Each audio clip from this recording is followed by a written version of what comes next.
है ना। हाँ, एक दो दिन अभी हम इस चैप्टर पे और थोड़ा स्पेंड करते हैं, क्योंकि ये काफ़ी बड़ा यूनिट है। मैग्नेटिज्म वाला जो यूनिट है, it is a very vast unit, है ना। तो थोड़ा सा आप टाइम स्पेंड करोगे तो आपको पता चल जाएगा। चलो, साइक्लोट्रॉन के कंसेप्ट को समझने से पहले आपके साथ दो तीन बातें मैं करूंगा जो आपको पता होनी चाहिए। Then you can easily understand the concept of cyclotron. ठीक है।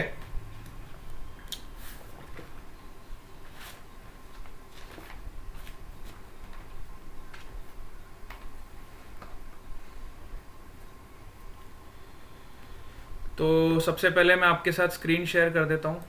यस।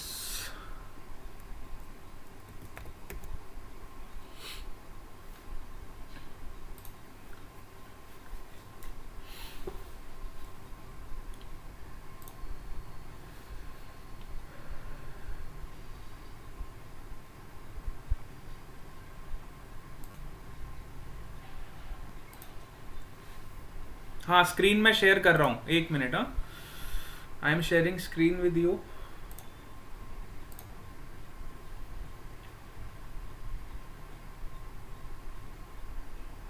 यस, सबको स्क्रीन दिखाई दे रहा है?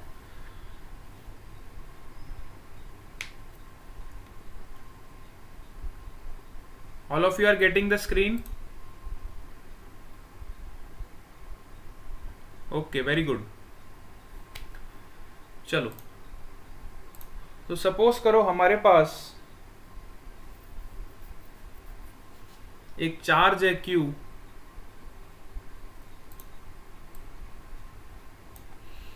and this charge is moving with some velocity v.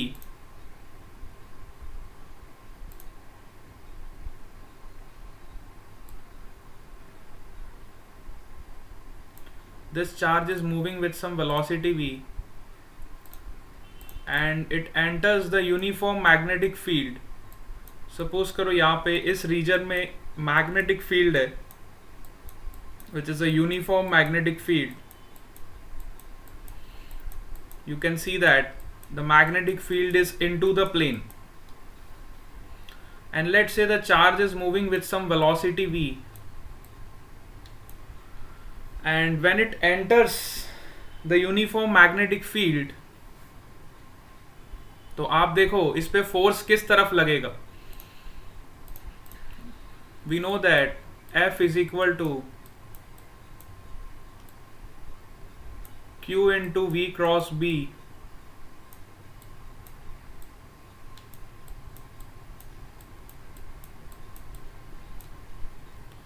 So by right hand thumb rule, you can find the direction of V cross B. This is the direction of force, है ना। सो अगर कोई charge आपका uniform magnetic field में enter करता है तो उस पर फोर्स किधर लगेगा।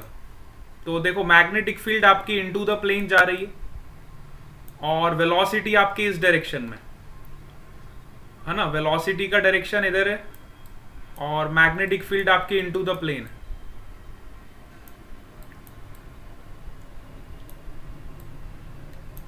तो by right hand thumb rule आप देखो, अपना राइट हैंड निकालो और वेलोसिटी की तरफ उसको ले जाओ, फिंगर्स को, और मैग्नेटिक फील्ड की तरफ उसको कर्ल करो। तो देखो, फोर्स जो आपका आएगा that will be in upward direction.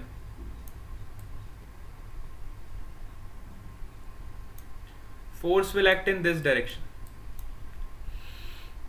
ठीक है, फोर्स आपका आ जाएगा upward direction. This is the direction of your force. ठीक है, ये पॉइंट सबको क्लियर है ना। अब हम छोटे छोटे पॉइंट्स डिस्कस कर रहे हैं। हाँ, आज हम साइक्लोट्रॉन के कंसेप्ट्स को डिस्कस कर रहे हैं। साइक्लोट्रॉन को समझने के लिए जो कंसेप्ट रिक्वायर्ड है that I am telling you, so you can easily get what is the principle and what is the working of cyclotron. ठीक है। हाँ, अभी हम साइक्लोट्रॉन वाला टॉपिक कवर करेंगे पहले। ठीक है, चलो, ये कंसेप्ट सबको समझ आया। हाँ, ये वाला पॉइंट सबको क्लियर है। छोटे छोटे पॉइंट्स में डिस्कस कर रहा हूं, देखो इसमें कंफ्यूजन नहीं होना चाहिए। Very good. अब मैंने क्या किया, देखो अब मैंने क्या किया, सपोज करो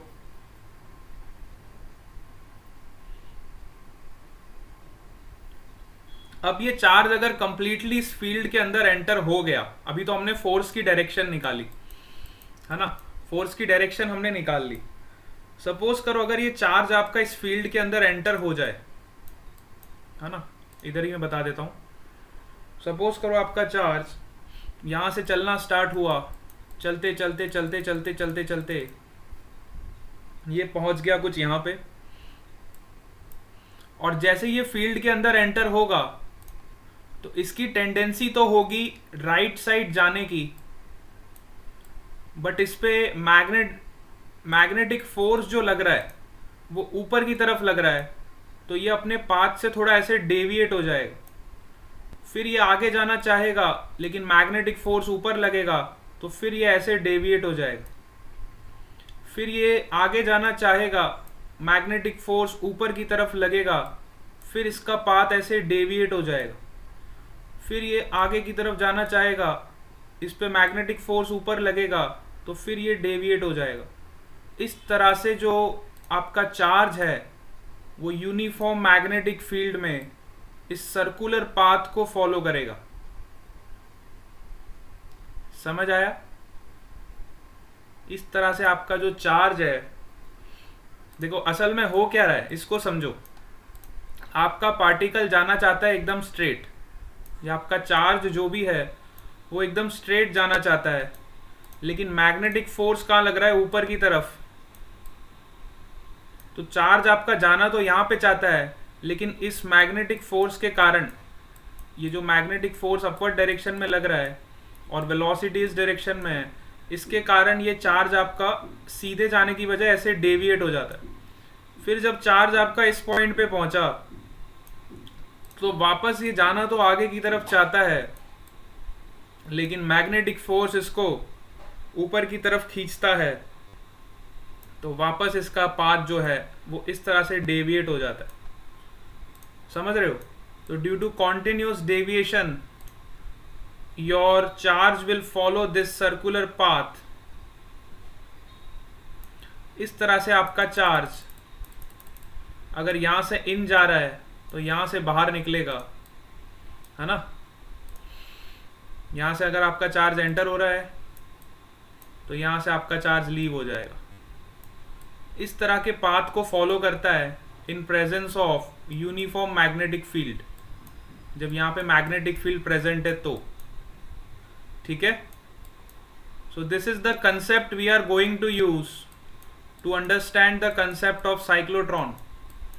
अगर आपको साइक्लोट्रॉन को समझना है तो आपको ये बात पहले समझ आनी चाहिए कि जब हमारा चार्ज किसी कांस्टेंट वेलोसिटी से किसी यूनिफॉर्म मैग्नेटिक फील्ड के अंदर एंटर होता है तो वो इस तरह का सर्कुलर पाथ को फॉलो करता है। ठीक है? इस तरह के सर्कुलर पाथ को वो फॉलो करता है। ये कंसेप्ट आपको समझ आना चाहिए। This is very important. सबको समझ आया?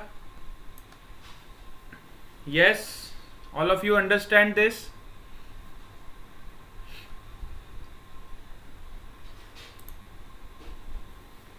Very good. ये बिल्कुल आपका प्रोजेक्टाइल मोशन की तरह ही है। अगर मैं बात करूं, आपने 11th क्लास में प्रोजेक्टाइल मोशन सबने पढ़ रखा है, तो प्रोजेक्टाइल मोशन में आप क्या पढ़ते थे? लेकिन वहां पे आपका पाथ सर्कुलर नहीं होता था, एग्जैक्ट सर्कुलर नहीं होता था ना। लेकिन इस तरह का ही कुछ होता था कि आप किसी वेलोसिटी से अपने ऑब्जेक्ट को प्रोजेक्ट करते थे।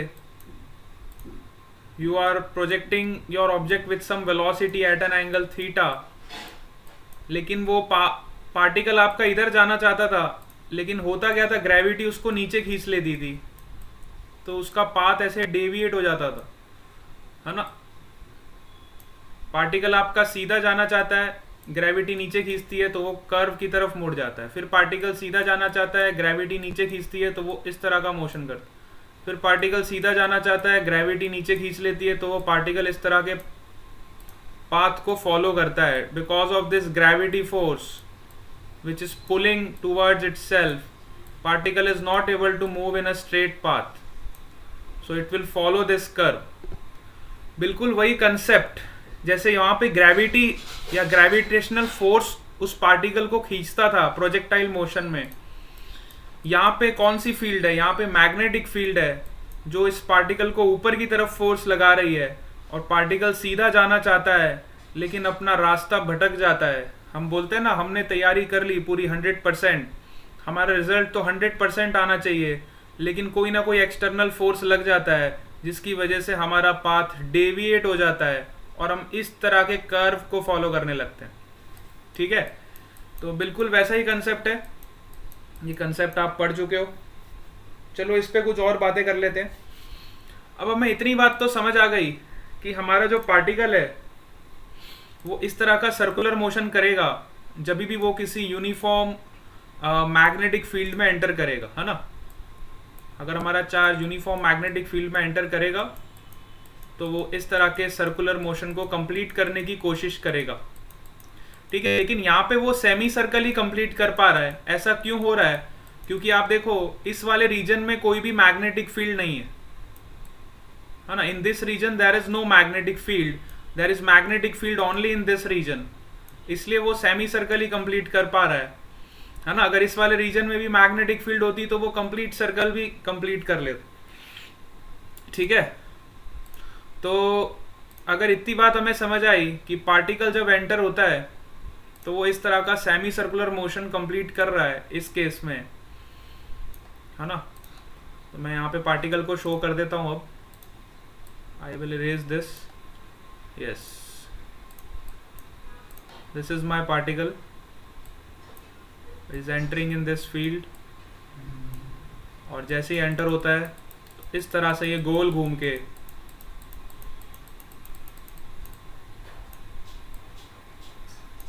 एग्जिट हो जाता है। ठीक है, तो सपोज करो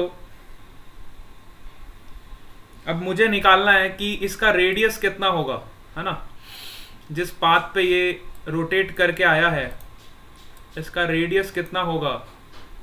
अगर मुझे इसका रेडियस निकालना है तो रेडियस निकालने के लिए देखो क्या होगा। अब ये जो फोर्स है ये एक तरह से आप देखो सेंट्रीपिटल फोर्स की तरह एक्ट कर रहा है ना।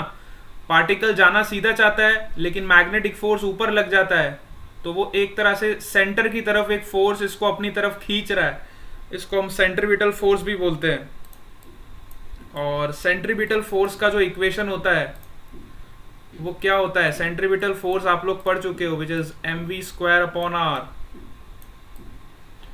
When centripetal force balances the magnetic force, magnetic force कितना लग रहा था देखो, Q times V into B। तो यहां से आपको रेडियस मिल जाएगा पाथ का, है ना। एक V से एक V कैंसिल हो जाएगा, सो you can get the radius of this path which is mv/Q times B। This is the radius of the path, which is mv/Q times B। ठीक है,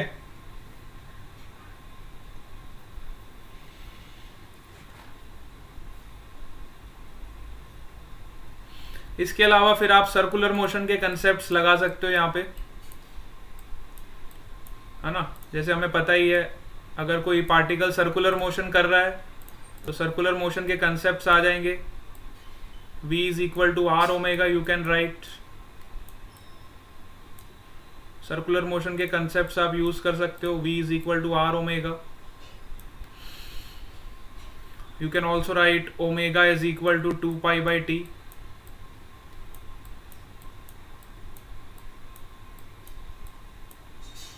And 1/t, you know that 1/t is your frequency, or you can also say frequency is sometimes denoted by this symbol mu। frequency is denoted by the symbol mu। ठीक है, तो अगर आपको ये वाले concepts थोड़े बहुत समझ आए हैं तो साइक्लोट्रॉन आप बहुत अच्छे से समझ सकते हो। अब साइक्लोट्रॉन का प्रिंसिपल आपको मैं समझाने जा रहा हूँ, बहुत अच्छे से आप देखोगे if you are clear with these concepts, then you can easily understand the principle of cyclotron and working of cyclotron. ठीक है? Yes, सबको यहां तक क्लियर हो गया?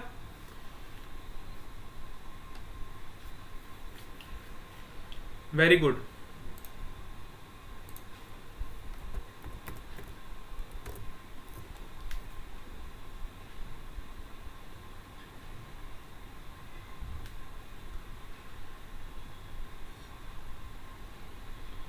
Now we are going to see one video which is based on cyclotron so that you can easily analyze it.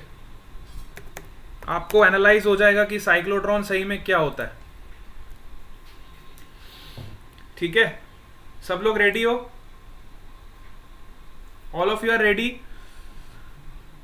हाँ, जो भी प्रिंसिपल था वो मैंने आपको बता दिया. बेसिक्स अगर आपको ये समझ आ गए तो अब आप साइक्लोट्रॉन का वीडियो मैं आपको दिखा रहा हूं, जिससे आपको बहुत अच्छे से समझ आएगा कि साइक्लोट्रॉन कैसे वर्क करता है. आप सब देखना चाहते हो?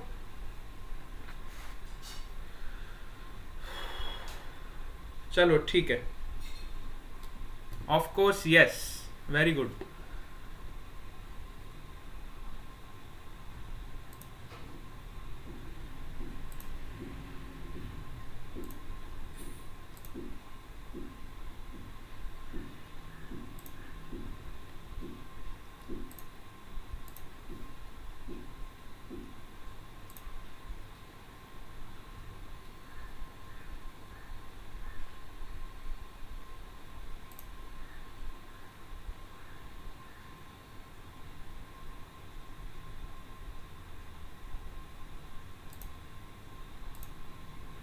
यस, आवाज आ रही है किसी को? एक्चुअली साउंड में थोड़ा प्रॉब्लम आ रहा है. स्क्रीन सबको दिख रहा है ना? यस, स्क्रीन सबको दिखाई दे रहा है. आवाज नहीं आ रहा ना वीडियो का?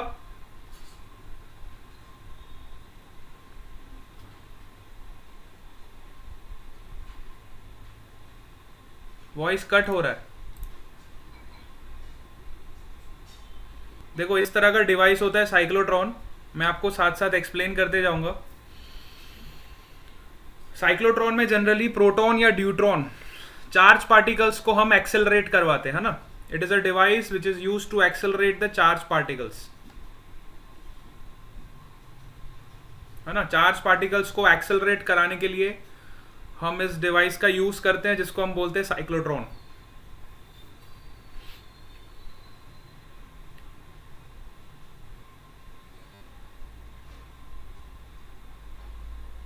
देखो देखो, इस तरह से आपका चार्ज पार्टिकल ऐसे गोल गोल गोल गोल घूमता है और पूरा घूमने के बाद फिर एग्जिट पॉइंट से बाहर निकल जाता है. और जब बाहर निकलता है तो इसकी वेलोसिटी बहुत तेज होती है ना. जैसे अभी ये सर्कुलर मोशन कर रहा है, देखो सर्कुलर मोशन करते करते एग्जिट पॉइंट से बाहर निकल जाएगा, है ना. इस तरह से इसका मोशन होता है.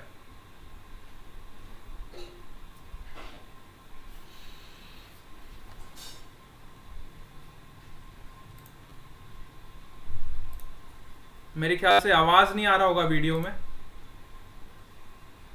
हाँ, यूज कहाँ पे होता है? ये यूज वहां पे होता है जैसे सपोज करो हमें कोई न्यूक्लियर रिएक्शंस करवाना है ना. तो न्यूक्लियर रिएक्शन में हमें पता है कि न्यूक्लियर के जो रिएक्शंस होते हैं, जैसे फ्यूजन और फिजन, आपने नाम सुना होगा, न्यूक्लियर फ्यूजन, न्यूक्लियर फिजन. सो जहाँ पे हमें बम्बार्डिंग कराना ही होती है ना, अल्फा पार्टिकल्स बम्बार्डिंग, ऐसा करके आपने एक एक्सपेरिमेंट पढ़ा होगा रदरफोर्ड और बोर मॉडल में, है ना. तो जहाँ पे हमें चार्ज पार्टिकल्स की बम्बार्डिंग करवानी होती है, तो वहाँ पे हम पहले चार्ज पार्टिकल को एनर्जी देने के लिए, उसको एनर्जाइज करने के लिए हम साइक्लोट्रॉन में डालते हैं. तो साइक्लोट्रॉन ऐसा डिवाइस है जो चार्ज पार्टिकल को घुमा घुमा के इतनी एनर्जी उसको दे देता है कि वो एकदम बहुत तेज वेलोसिटी से बाहर की तरफ निकलती है और एकदम से स्ट्राइक करते हैं. ठीक है. सो न्यूक्लियर रिएक्शंस में इनका बहुत यूज होता है साइक्लोट्रॉन का, टू एनर्जाइज द पार्टिकल और उनको एनर्जी देने के लिए. ठीक है. हाँ, वेलोसिटी तो वो सीटी स्कैन में यूज होता है क्या? सीटी स्कैन तो आपका अलग हो गया ना। सीटी स्कैन का प्रिंसिपल क्या है? सीटी स्कैन में आप साइक्लोट्रॉन का क्या यूज करोगे?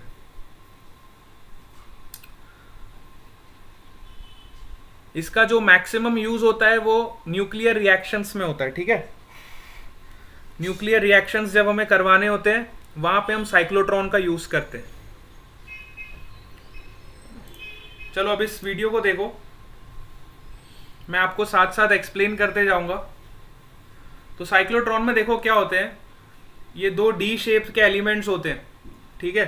ये दो डीज होते हैं, ये सॉफ्ट आयरन कोर के बने होते हैं।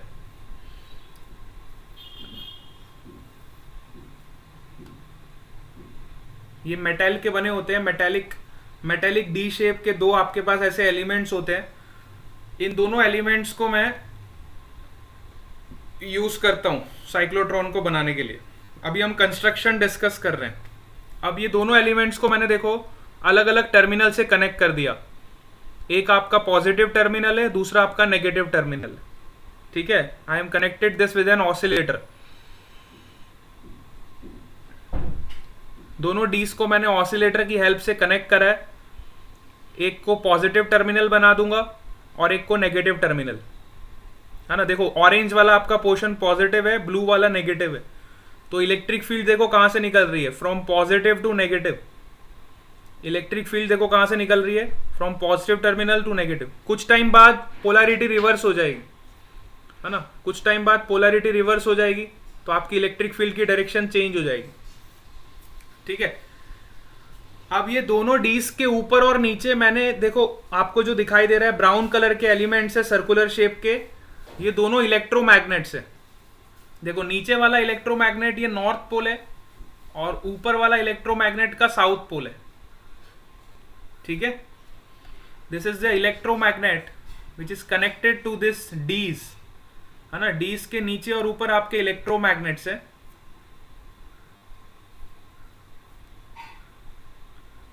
अब देखो यूनिफॉर्म मैग्नेटिक फील्ड जनरेट होगी from north pole to south pole, है ना। Uniform magnetic field is generated from north to south. तो इसमें देखो मैग्नेटिक फील्ड भी है और इलेक्ट्रिक फील्ड भी है। इलेक्ट्रिक फील्ड आपकी डीज में है, देखो from positive to negative, and magnetic field is from north to south. इस तरह का एक कंस्ट्रक्शन होता है। This is the construction of cyclotron. बहुत ध्यान से इसको ऑब्जर्व करो।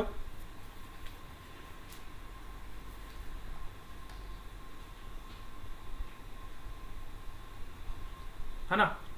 तो पोलैरिटी हम लोग चेंज कर सकते हैं डीज की, positive to negative, negative to positive, है ना। तो जैसी पोलैरिटी चेंज करेंगे इलेक्ट्रिक फील्ड की डायरेक्शन चेंज होती जाएगी। बट आप यहां पे ध्यान से देखो कि मैग्नेटिक फील्ड की डायरेक्शन हम चेंज नहीं कर सकते, क्योंकि मैग्नेटिक फील्ड देखो एक बार नॉर्थ पोल और साउथ पोल मैग्नेट का फिक्स हो गया तो मैग्नेटिक फील्ड की डायरेक्शन एक ही होगी, that is from bottom to top. Magnetic field is directed from bottom to top, and electric field we can change the direction as we can reverse the polarity of the dees. हम dees की polarity को reverse कर सकते हैं, इसलिए हम electric field की direction को चेंज कर सकते हैं, ठीक है। ये पॉइंट सबको क्लियर हो गया? हाँ, वीडियो का साउंड ऑफ कर दूं? हाँ, वीडियो का साउंड मैंने ऑफ कर दिया।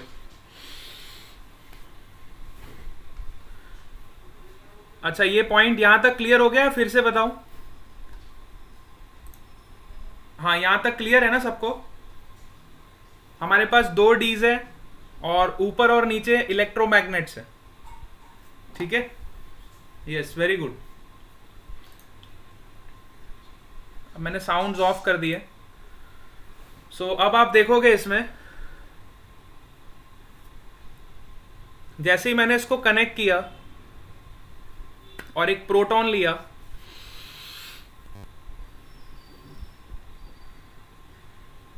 Now see the construction very clearly.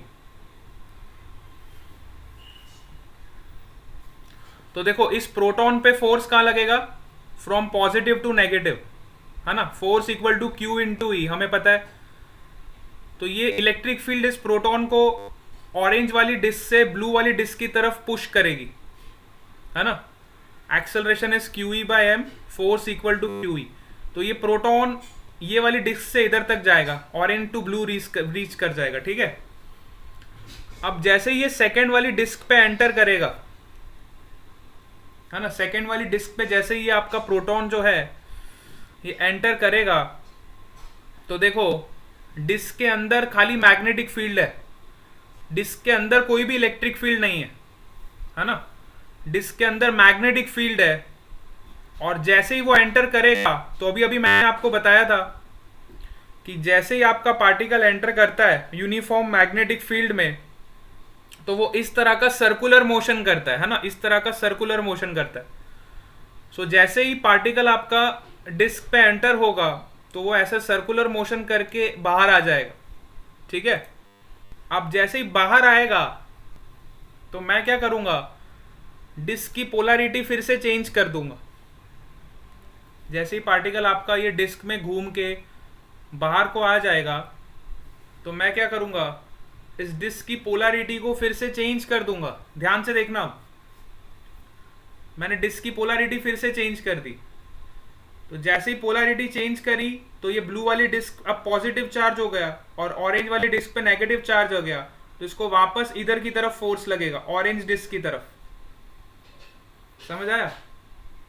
और इसका टाइम इंटरवल कितना है, t/2। t/2 में ये सेमी सर्कल रोटेट हो जाएगा, फिर वापस ऑरेंज डिस्क पे पहुंचेगा, फिर वापस यहाँ पे मैग्नेटिक फील्ड है, वापस यहाँ पे सेमी सर्कल रोटेट करेगा, फिर इलेक्ट्रिक फील्ड इसको धक्का लगाएगी, फिर ये ब्लू डिस्क पे पहुंच जाएगा। इस तरह से इसका सर्कुलर मोशन होता रहेगा। देखो फिर से देखो इसको, बहुत ध्यान से इसको ऑब्जर्व करो, है ना। मैंने पहले पोलैरिटी यहां से यहां रखी थी, तो आपका पार्टिकल यहां पे पहुंच गया, पॉजिटिव टू नेगेटिव। अब इस पे मैग्नेटिक फील्ड लगी, तो इसने सर्कुलर मोशन किया। अब पोलैरिटी फिर से चेंज हो जाएगी, देखो अब पॉजिटिव ये हो गया, नेगेटिव ये हो गया, तो इलेक्ट्रिक फील्ड इधर लगेगी, तो इलेक्ट्रिक फील्ड की डायरेक्शन में आपका चार्ज पार्टिकल फिर से मूव करेगा, ठीक है। फिर यहां पे यूनिफॉर्म मैग्नेटिक फील्ड है ब्लू वाली डिस्क में, तो वापस सर्कुलर मोशन करेगा, फिर पोलैरिटी चेंज हो जाएगी, ये पॉजिटिव हो जाएगा, ये नेगेटिव हो जाएगा, फिर से आपका पार्टिकल ब्लू डिस्क की तरफ जाएगा under the influence of electric field. Under the influence of electric field, it will reach here from orange disk to blue disk. फिर से यूनिफॉर्म मैग्नेटिक फील्ड लगेगी और आपका पार्टिकल फिर से रोटेट होगा। Under the influence of uniform magnetic field, your particle will rotate again, this will rotate again, फिर से रोटेट हो गया। अब फिर से मैं पोलैरिटी को चेंज कर दूंगा, ये वाला पॉजिटिव कर दूंगा और ये वाला नेगेटिव कर दूंगा, फिर से इलेक्ट्रिक फील्ड इसको धक्का लगाएगी। इस तरह से इसका मोशन होता रहेगा। देखो इस तरह से ये चार्ज पार्टिकल का मोशन होता रहेगा।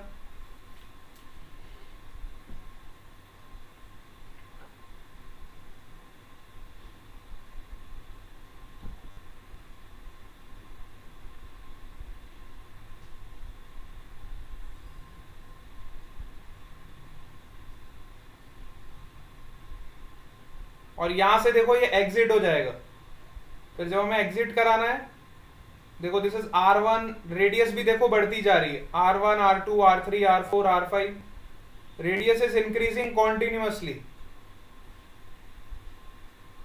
और इसको हम ऐसे करके पैक करके रखते, देखो ये आपका अरेंजमेंट होता है साइक्लोट्रॉन। यहां से आपका चार्ज देखो बाहर निकल गया, this is your exit port, यहां से आपका चार्ज बाहर निकल जाएगा, this is your exit port. Exit port से आपका चार्ज जो है बाहर निकल जाएगा, और हमें टारगेट को हिट करवाना है तो हम इजीली हिट करवा सकते हैं, we can hit any target, ठीक है। तो इस तरह से आप इसको समझोगे।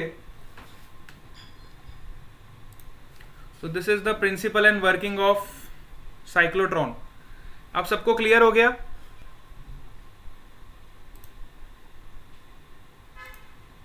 Very good. चलो तो ये कंसेप्ट मैंने आपको पहले ही बता दिए। अब साइक्लोट्रॉन के कुछ कैलकुलेशंस है वो आप इजीली कर लोगे। तो कैलकुलेशन में आपको क्या ही पूछ लेगा, देखो वो पूछ लेगा कि टाइम पीरियड क्या होता है, तो टाइम पीरियड आप निकाल देना। वो पूछेगा एनर्जी कितनी होती है, तो एनर्जी भी आप निकाल सकते हो, है ना। वो पूछेगा रेडियस कितना होता है, तो रेडियस भी आप निकाल सकते हो। इस तरह से साइक्लोट्रॉन जो है आपका वर्क करता है, ठीक है। इस तरह से आपका साइक्लोट्रॉन वर्क करता है। तो वेलोसिटी पूछेगा तो वेलोसिटी भी मैं निकाल दूंगा, है ना। वेलोसिटी की वैल्यू यहां से आ जाएगी, देख लो रेडियस के टर्म में, v is equal to Q B R upon M. यहां से वेलोसिटी पूछेगा तो मैं निकाल दूंगा, v is equal to Q B R upon M. अच्छा, काइनेटिक एनर्जी भी पूछ सकता है।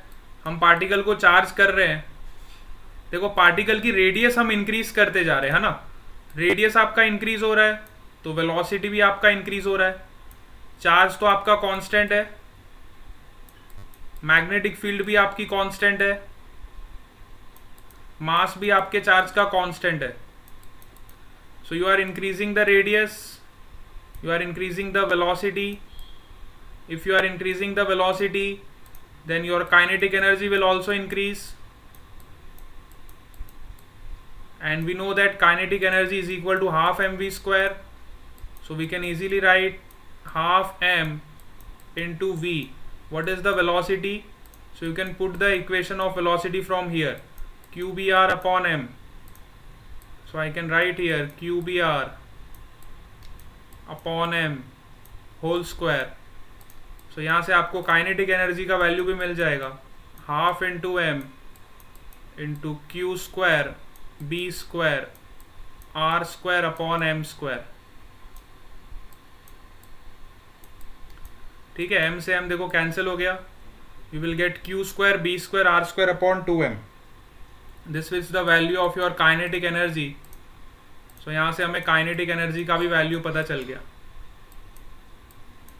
ठीक है। चलो, सबको क्लियर हो गया है पॉइंट। सो ये कंस्ट्रक्शन और वर्किंग हो गया साइक्लोट्रॉन का, है ना, construction and working of cyclotron. अच्छा, सपोज करो मैं अपने पार्टिकल को इस तरह से एंटर करवाता। सपोज आपकी यूनिफॉर्म मैग्नेटिक फील्ड ऐसे एग्जिस्ट कर रही है। Suppose if your uniform magnetic field is in this direction. अब साइक्लोट्रॉन वाला पार्ट आपका कंप्लीट हो गया, ये नया कंसेप्ट आपको बता रहा हूं। सपोज आपकी मैग्नेटिक फील्ड इस डायरेक्शन में होती, है ना, और हमने किसी पार्टिकल को ऐसे प्रोजेक्ट किया इस यूनिफॉर्म मैग्नेटिक फील्ड में। सपोज हमने किसी पार्टिकल को एक एंगल थीटा पे प्रोजेक्ट किया with some velocity v। ठीक है, let's say we have projected one particle at an angle theta in a uniform magnetic field with some velocity v. So by right hand, or you can say by right hand thumb rule, you can find the direction of force. Force is defined as q into v cross b, q into v cross b। So v cross b की value आप right hand rule से निकाल सकते हो। सो v cross b देखो कितना हो जाएगा। v क्रॉस b जब आप करोगे, v से देख v की तरफ फिंगर्स ले जाओ, b की तरफ कर्ल करो, है ना, तो आपका फोर्स आएगा into the plane. Direction of the force will be into the plane. If you curl the fingers from V to B, you will get the direction of force into the plane। अब यहाँ पे देखो V के दो component हो जाएंगे, one is your V cos theta and another is your V sin theta.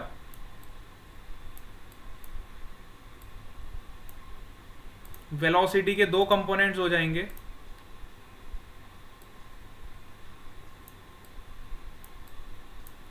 one is your v cos theta and another is your v sin theta.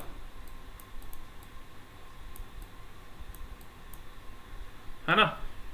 तो particle देखो आपका ऐसे जाना चाहेगा, उसकी असली वेलोसिटी किस डायरेक्शन में, ये वाले डायरेक्शन। पार्टिकल की जो असली वेलोसिटी है वो इस डायरेक्शन में, पार्टिकल की जो रियल वेलोसिटी है वो ये डायरेक्शन में v। लेकिन मैग्नेटिक फोर्स उसको अंदर की तरफ लग रहा है ना? तो वो इस तरह से रोटेट करेगा। देखो, जाना वो इधर चाहता है लेकिन फोर्स अंदर की तरफ लग रहा है, तो उसका पाथ कुछ इस तरह से होगा।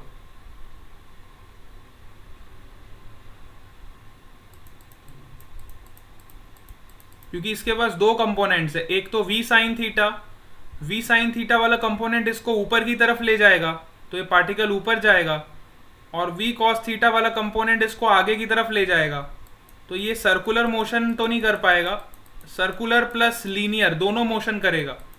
तो इस तरह से आपको हेलिकल मोशन मिलेगा। It will perform circular motion plus linear motion. This kind of motion is known as helical motion. इस तरह से आपका पार्टिकल हेलिक्स में मूव करेगा।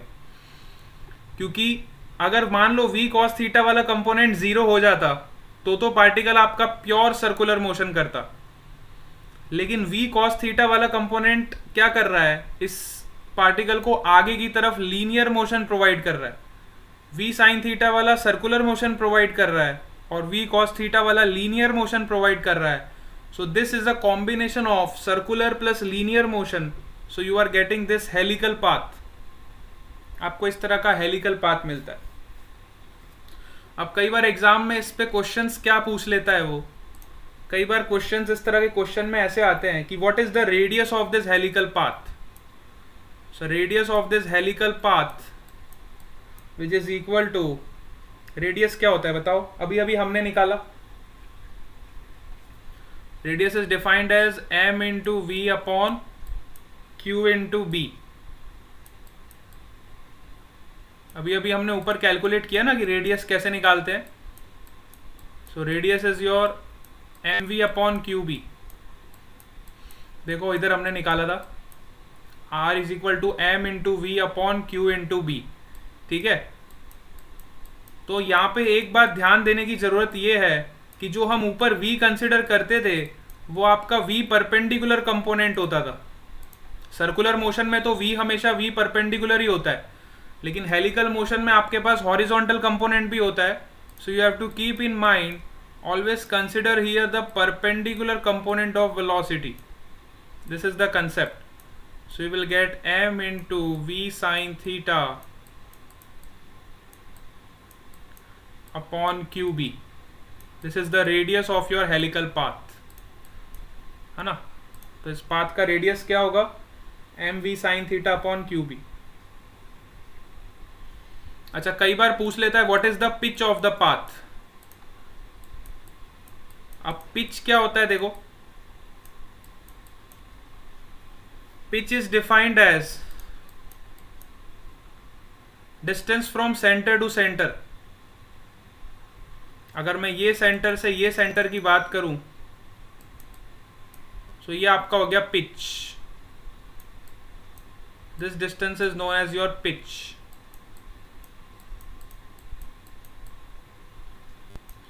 सो कई बार वो पिच की वैल्यू पूछ लेता है, what is the value of your pitch. So you can easily calculate. अब पिच निकालने के लिए देखो कौन सा फैक्टर आएगा, हॉरिजॉन्टल कंपोनेंट। पिच में कौन सा कंपोनेंट आएगा, वेलोसिटी का हॉरिजॉन्टल कंपोनेंट, क्योंकि पार्टिकल इस डायरेक्शन में मूव करेगा तो इस कंपोनेंट की वजह से ही मूव करेगा। सो पिच निकालने के लिए you can write pitch is basically the distance in x direction. So you can easily right horizontal component of velocity which is v cos theta into time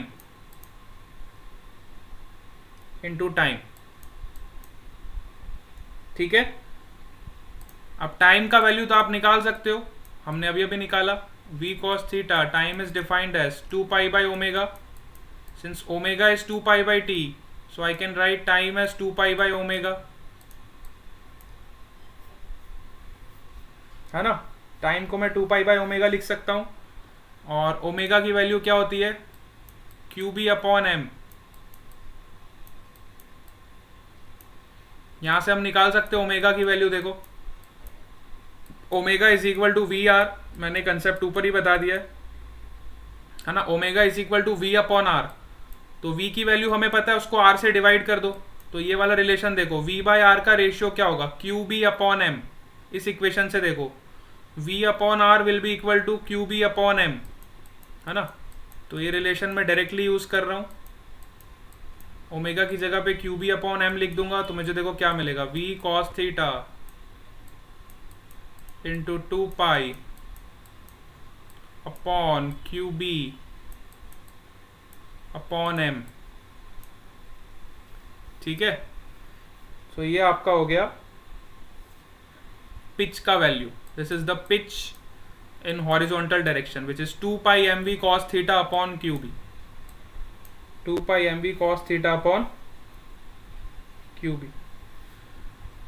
सो हमने सारे concept discuss कर लिए. Cyclotron के अलावा भी जो भी कंसेप्ट्स वैलिड थे वो पॉइंट्स हमने डिस्कस कर लिए. एक दो पॉइंट्स और डिस्कस कर देता हूं. अगर हमने इतना डिस्कशन किया ही है तो एक दो पॉइंट्स में और डिस्कस कर देता हूं, जिससे आपका ये पोर्शन पूरा कवर हो जाए. ये सबको यहां तक क्लियर हो गया.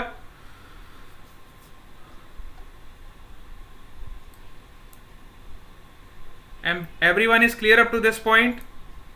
वेरी गुड, है ना.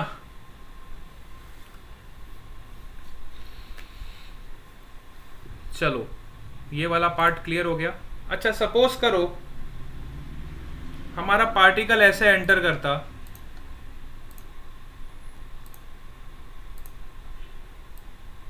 इस तरह का आपको कोई रीजन दिया हुआ है जिसपे मैग्नेटिक फील्ड अंदर की तरफ है,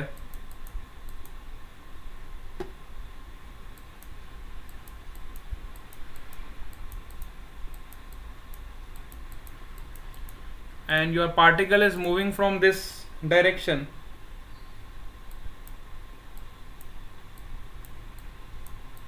with velocity v. Let's say the distance is d. This distance is d.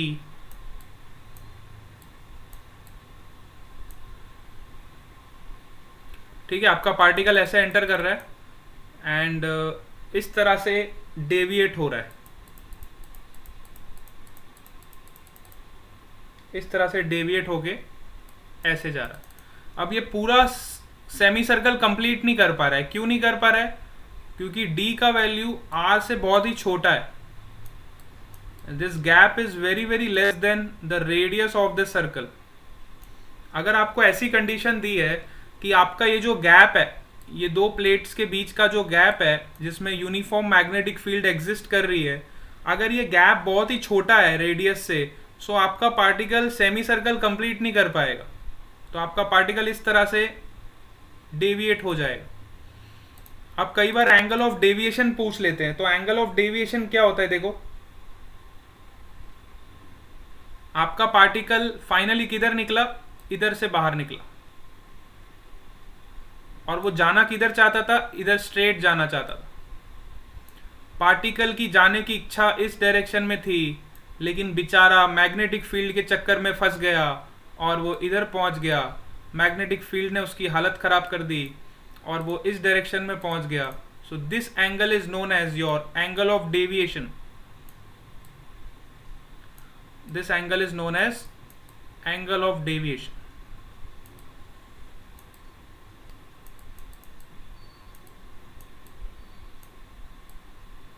ठीक है. these are some extra concepts I am telling you which is important from numerical point of view.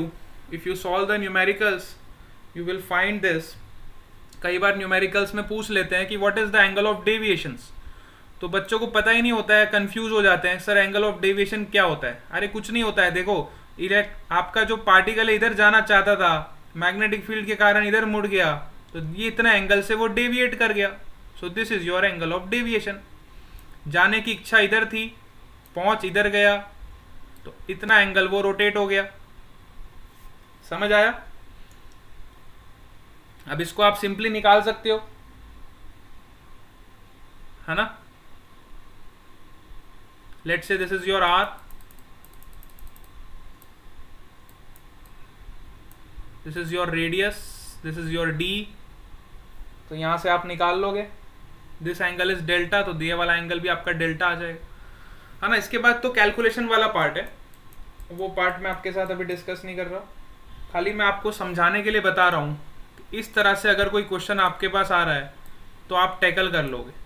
अच्छा, एक चीज और मैं आपको बता दूं, अब सपोज करो आपका ये जो गैप है ना, if this gap is greater than your radius, if this gap is greater than, very very greater than your radius, इस केस में आपका जो पार्टिकल है वो कंप्लीट सेमी सर्कल को रोटेट कर लेगा।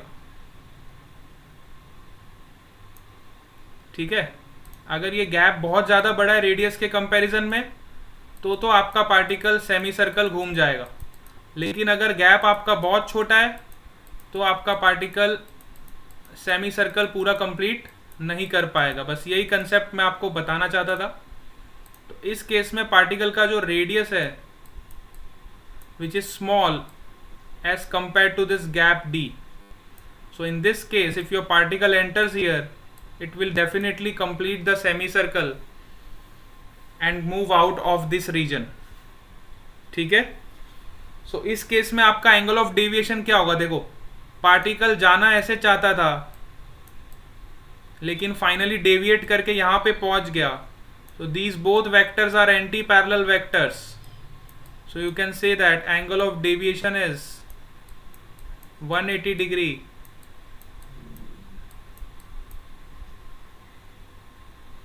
और you can say pi radiance.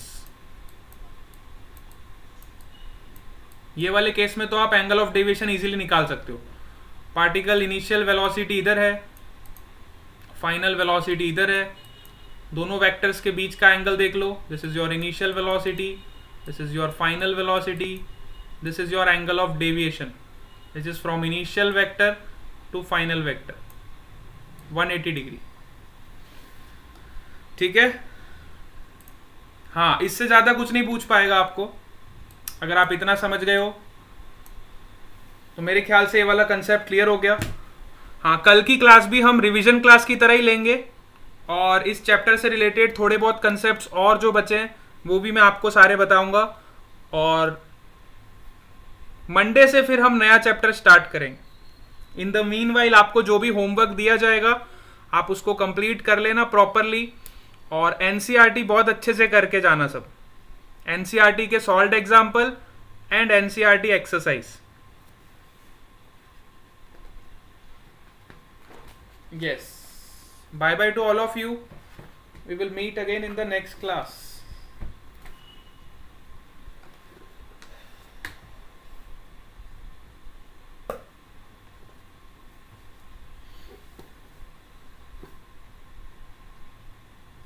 Bye bye and tata to all of you.